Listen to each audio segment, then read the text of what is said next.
FM ความถี่ 97 เมกะเฮิรตซ์ จากนี้ไปเชิญติดตามรับฟังรายการสื่อความรู้สู่ผู้สูงวัย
ครับสวัสดีครับท่านผู้ฟังรายการสื่อความรู้สู่ผู้สูงวัยสถานีวิทยุกระจายเสียงแห่งประเทศไทยจังหวัดลำปางคลื่นความถี่ 97.00 เมกะเฮิรตซ์สำนักงานประชาสัมพันธ์เขต 3 กรมประชาสัมพันธ์ในวันเสาร์ที่ 17 มกราคม 2569 เวลา 9:35 น.ถึงเวลา 10:00 น.โดยประมาณจัดโดยศูนย์พัฒนาคุณภาพชีวิตและพัฒนาส่งเสริมอาชีพองค์การบริหารส่วนจังหวัดลำปางนะครับสำหรับในวันนี้กระผมว่าที่ร้อยตรีณรงค์ศักดิ์คุณอุปถัมภ์เป็นผู้ดำเนินรายการนะครับผมวันนี้เราจะมาคุยกันเรื่องอะไรกันดีครับเอาเป็นว่าวันนี้นะครับเราจะมาคุยกันถึงเรื่องของการสรุปผลนะครับการดำเนินกิจกรรมสำคัญต่างๆนะครับของศูนย์พัฒนาคุณภาพชีวิตนะครับและส่งเสริมนะครับอาชีพผู้สูงวัยองค์การบริหารส่วนจังหวัดลำปางนะครับในรอบปี 2568 ที่ผ่านมานะครับในช่วงเดือนพฤศจิกายนถึงเดือนธันวาคม 2568 ที่ผ่านมานะครับสปส.อบจ.ลำปางนะครับก็ได้ดำเนินกิจกรรมนะครับต่างๆนะครับภายใต้การดูแลของคุณแม่จินดาโพทองซึ่งเป็นประธานนะครับและก็ภายใต้การกำกับดูแลของท่านนายกตวงรัตน์โลสุนทรนายกองค์การบริหารส่วนจังหวัดลำปางก็ได้ดำเนินการกิจกรรมหลายๆกิจกรรมด้วยกันนะครับท่านผู้ฟังครับก็จะมาดูว่าในส่วนของกิจกรรมนะครับที่สำคัญก็มีดังนี้นะครับ1นะครับผมกิจกรรมประจำเดือนนะครับของสปส.นะครับทุกๆเดือนนะครับทุกวันอังคารแรกของเดือนนะครับเราก็จะมีการประชุมนะครับคณะกรรมการบริหารของสปส.นะครับและก็ทุกวันอังคารนะครับที่3นะครับในส่วนของสปส.เองเนี่ยก็จะมีการกิจกรรมนะครับพบปะสังสรรค์กันของสมาชิกสปส.นะครับผมและสำหรับในวันอังคาร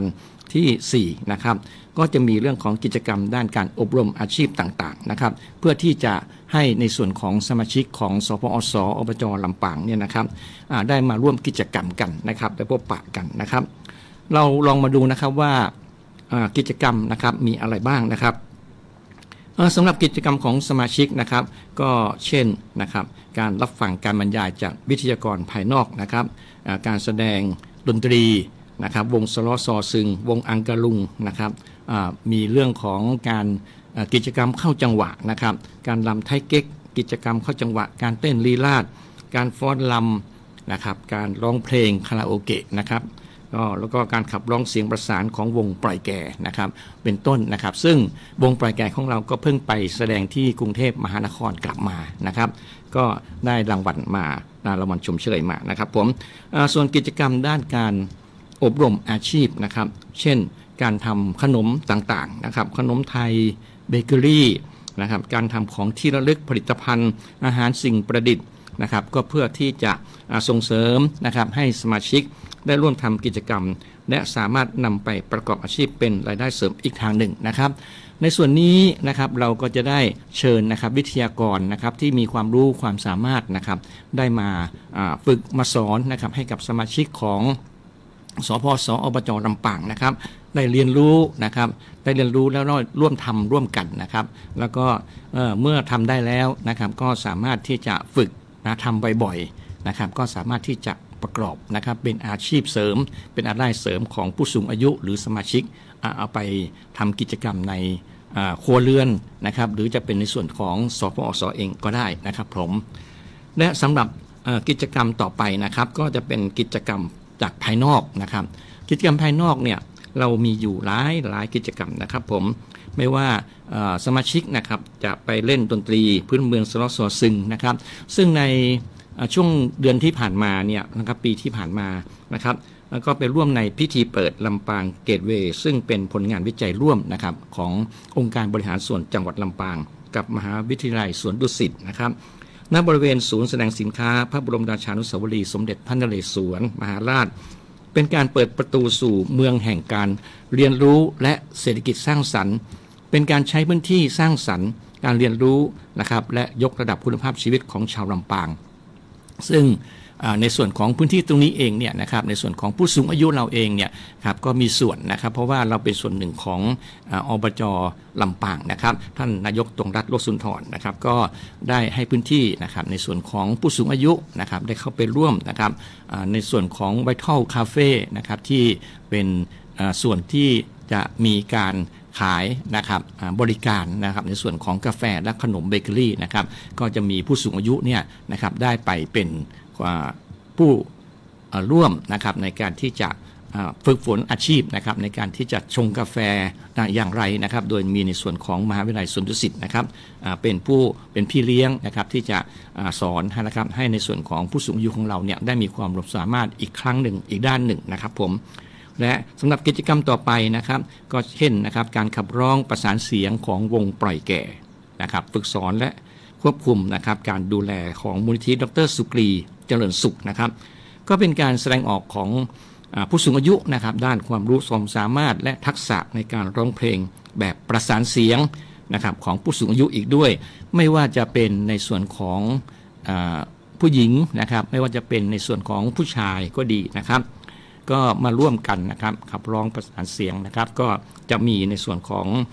ท่านวิทยากรนะครับมาฝึกสอนเรานะครับ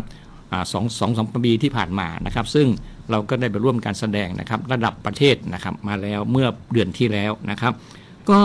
อยู่ภายใต้การบริหารนะครับควบคุมวงนะครับโดยคุณแม่จินดาโพธิ์ทองประธานสพอสอบจ.ลำปางเช่นเดียวกันครับ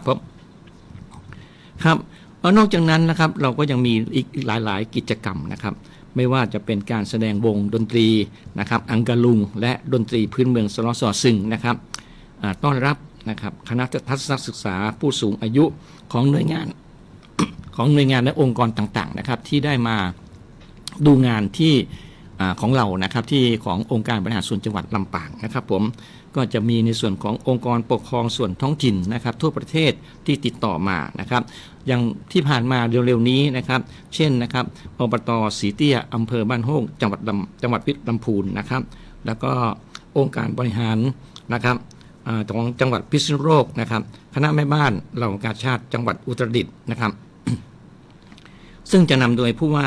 ราชการจังหวัดอดีตผู้ว่าราชการจังหวัดนะครับศิริวัฒน์บุภาเจริญนะครับท่านเป็นคนลำปางโดยกำเนิดนะครับท่านก็ได้นำคณะนะครับจากคณะแม่บ้านเหล่ากาชาติจังหวัดอุตรดิตถ์นะครับ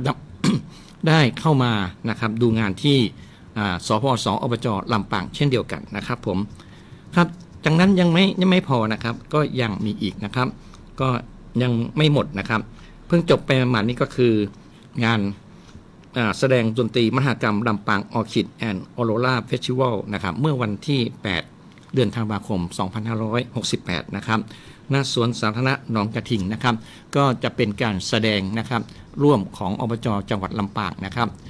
กับในส่วนของการท่องเที่ยวแห่งประเทศไทยนะครับมีเรื่องของสีแสงเสียงนะครับแล้วก็มีการส่งเสริมเปิดร้านนะครับเพื่อที่จะให้ในส่วนของการ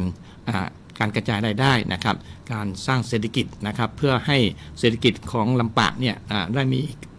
การกระตุ้นนะครับเพิ่มมากขึ้นนะครับต่อจากนั้นนะครับก็จะมีการร่วมแสดงกิจกรรมต่างๆของสปส.อบจ.ลำปางนะครับในงานฤดูหนาวและของดีนะครับนครลำปางในช่วง เดือนธันวาคมที่ผ่านมานะครับเมื่อวันที่17ธันวาคม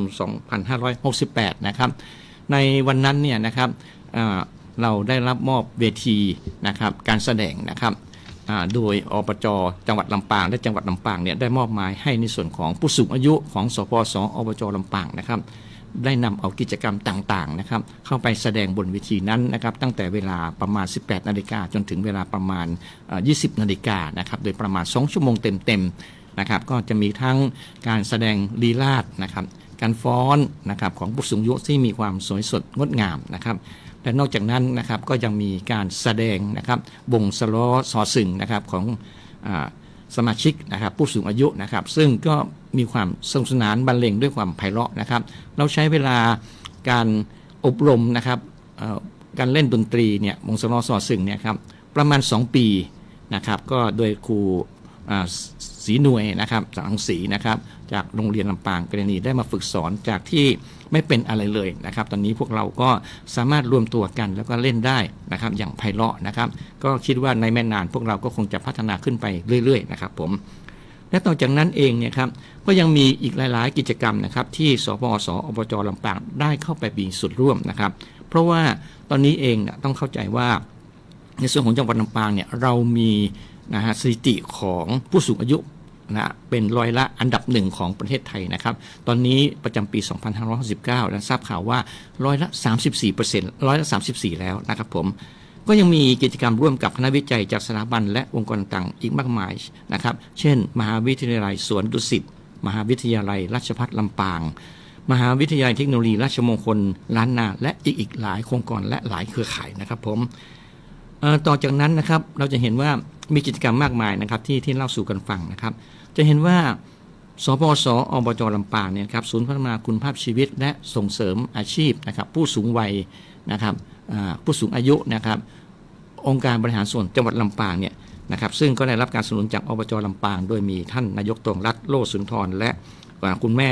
จินดาโพทองท่านได้เป็นประธานสปส.อบจ.ลำปางเนี่ยก็ถือว่าเป็นองค์กรนะครับที่มีความรู้ความสามารถมีวิสัยทัศน์ที่ก้าวไกลและทันสมัยทำให้ผู้สูงอายุในจังหวัดลำปางเนี่ยได้แสดงออกถึงบทบาทกับได้ทักษะความรู้ความสามารถเป็นที่ประจักษ์ต่อสังคมและสาธารณชนได้เป็นอย่างดีเลยนะครับผมเพราะฉะนั้นเนี่ยนะครับสมาชิกของสปส.ทุกท่านเนี่ยก็จะเป็นคนที่มีจิตใจที่ร่าเริงสุขภาพที่เข้มแข็งแรงสมบูรณ์นะครับผมรายการสื่อความรู้สู่ผู้สูงวัยนะครับของเราเองเนี่ยก็ยังมีข้อมูลข่าวสารต่างๆนะครับความรู้ต่างๆที่จะมาชวนพูดชวนคุยนะครับและมาแลกเปลี่ยนเรียนรู้อีกมากมายนะครับให้กับในส่วนของผู้ฟังนะครับในส่วนของไม่ว่าจะเป็นกลุ่มเป้าหมายผู้สูงอายุและผู้ที่จะใกล้ผู้สูงอายุนะฮะในอายุ60นะครับที่จะถึงนี้ก็ตามนะครับในการสุดท้ายนี้นะครับเพื่อเป็นการส่งท้ายปีเก่าต้อนรับปีใหม่นะครับผม2569นะครับกับผมนะครับในนามของสปส.และคุณแม่จินดาโพทองนะครับซึ่งได้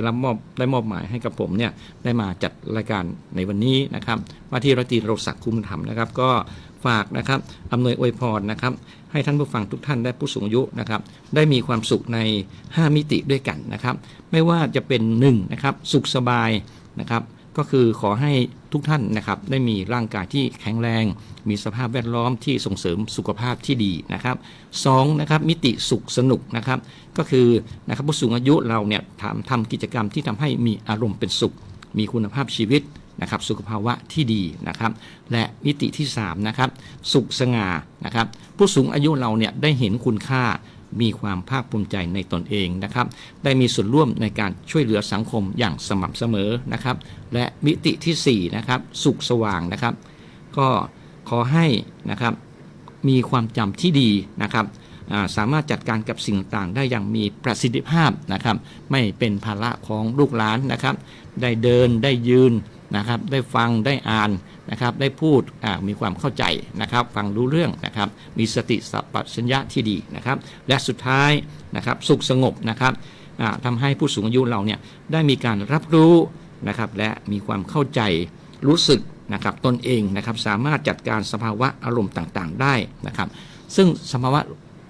การจัดการอารมณ์ต่างได้ก็จะเป็นเรื่องของการเข้าไปสู่ความสุขความสงบที่แท้จริงนะครับถ้าในภาษาในส่วนของธรรมะก็คือเรื่องของการมีสมาธินั่นเองนะครับการเจริญสมาธิอยู่ทุกครั้งอย่างสม่ำเสมอทุกๆวันนะครับก็จะทำให้จิตใจเราสงบสามารถที่จะกำจัดอารมณ์นะครับขุ่นมัวอารมณ์ขัดข้องหมองใจนะครับเราก็จะมีอารมณ์ที่มีแต่ความสุขความสงบนะครับก็จะทำให้จิตใจเราดีนะครับเป็นที่ชื่นชมของผู้พบปะนะครับทุกๆคนและก็ไม่เป็นภาระของลูกหลานนะครับและสำหรับใน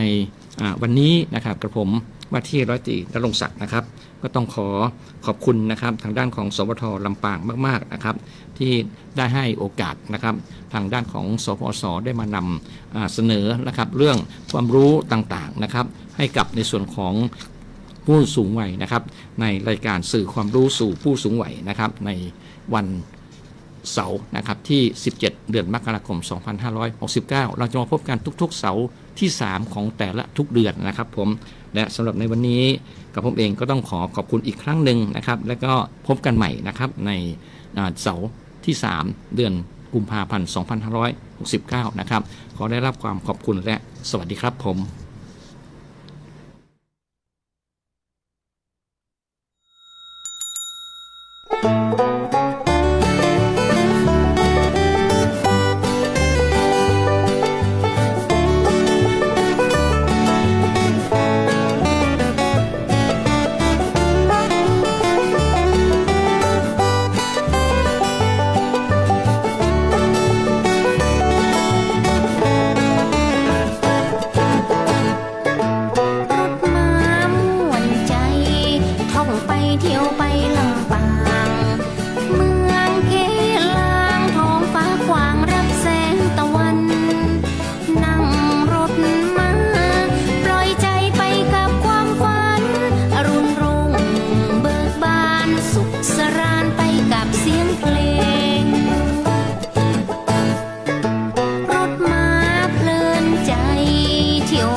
ถานีวิทยุกระจายเสียงแห่งประเทศไทยและเครือข่ายทั่วประเทศเสนอข่าวต้นชั่วโมงรู้เร็วรู้จริงเกาะติดทุกสถานการณ์